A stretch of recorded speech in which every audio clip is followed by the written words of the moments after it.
Hello बच्चों, let's read this question. The question says assertion direction of electric field is along the direction of maximum decrease of electric potential.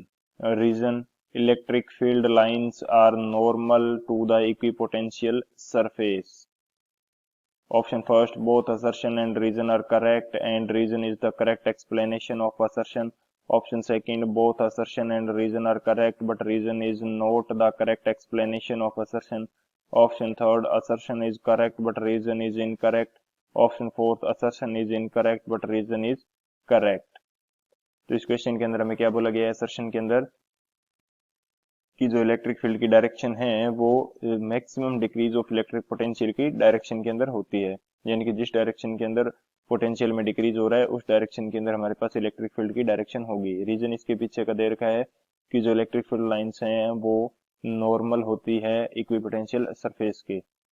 सो बात करते हैं की concept की यदि बात की जाए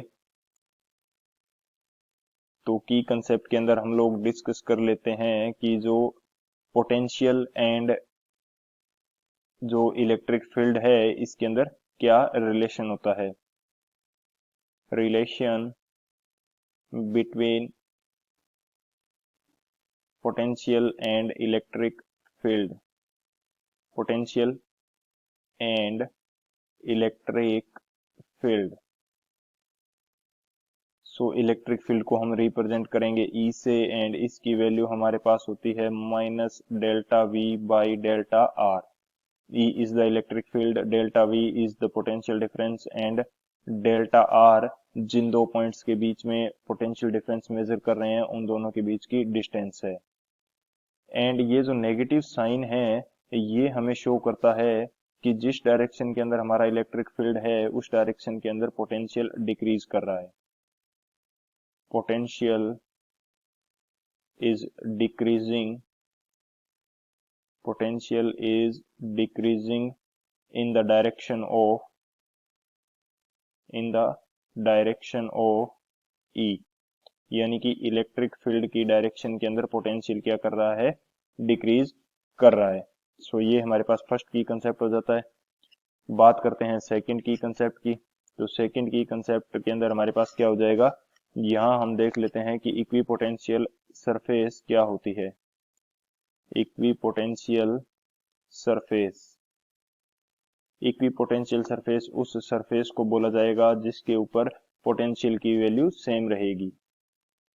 potential is same through out the surface, through out the surface यानी कि पूरी सरफेस के ऊपर जो पोटेंशियल है ये सेम रहेगा। सो ये दो हमारे पास की कंसेप्ट हो गए। बात करते हैं सॉल्यूशन की। सॉल्यूशन की यदि बात की जाए तो हमें असर्शन के अंदर क्या दे रखा है कि जिस डायरेक्शन के अंदर यानी कि जो इलेक्ट्रिक फील्ड है इसकी डायरेक्शन वो होगी जहां जिस डायरेक्शन में पोटेंशियल के अंदर डिक्रीज हो रहा है।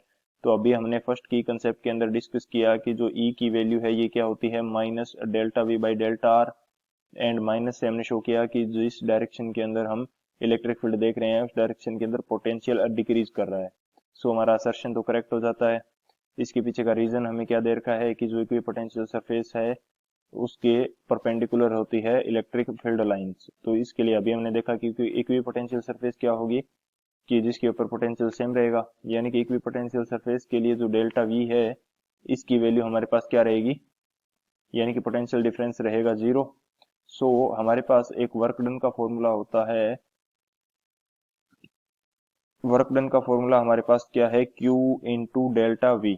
Q is the charge and delta we is the potential difference, यानी कि एक इक्विपोटेंशियल सरफेस यदि है जिसके ऊपर पॉइंट ए से पॉइंट बी की तरफ मैं किसी चार्ज Q को यदि लेके जाता हूं तो इसके अंदर वर्क डन मेरे पास क्या होगा, Q इंटू डेल्टा वी। तो डेल्टा वी यदि जीरो है तो हमारे पास वर्क डन भी जीरो आएगा।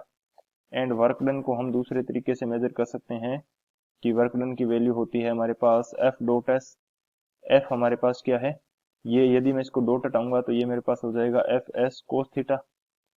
एफ की वैल्यू हमारे पास क्या रहती है इलेक्ट्रिक फील्ड के लिए, ये हमारे पास रहेगी Q into E. Q is the charge and E is the electric field. So ये मेरे पास आ जाएगा Q into E S cos theta. And अभी हमने डिस्कस किया कि W की वैल्यू है 0, तो यहाँ से कोस थीटा है जो इसकी वैल्यू आ जाएगी 0 एंड थीटा हमारे पास क्या आ जाएगा 90 डिग्री। यानी कि इस इक्विपोटेंशियल सरफेस या इस डायरेक्शन जो जिस डायरेक्शन के अंदर या जिस डिस्टेंस के अंदर हमने चार्ज को मूव किया है उसके साथ इलेक्ट्रिक फील्ड की डायरेक्शन क्या होगी 90 डिग्री के ऊपर होगी। यानी कि ये एंगल हमारे पास 90 डिग्री होगा। सो जो इलेक्ट्रिक फील्ड लाइंस हैं वो परपेंडिकुलर या नॉर्मल होंगी इक्विपोटेंशियल सरफेस के। सो हमारा रीजन भी करेक्ट हो जाता है। लेकिन असर्शन एंड रीजन दोनों अलग अलग स्टेटमेंट है, ये रीजन इस असर्शन के लिए करेक्ट एक्सप्लेनेशन नहीं है। सो बात करते हैं ऑप्शन की कि कौन सा ऑप्शन करेक्ट हो जाएगा। ऑप्शन हमारे पास करेक्ट होगा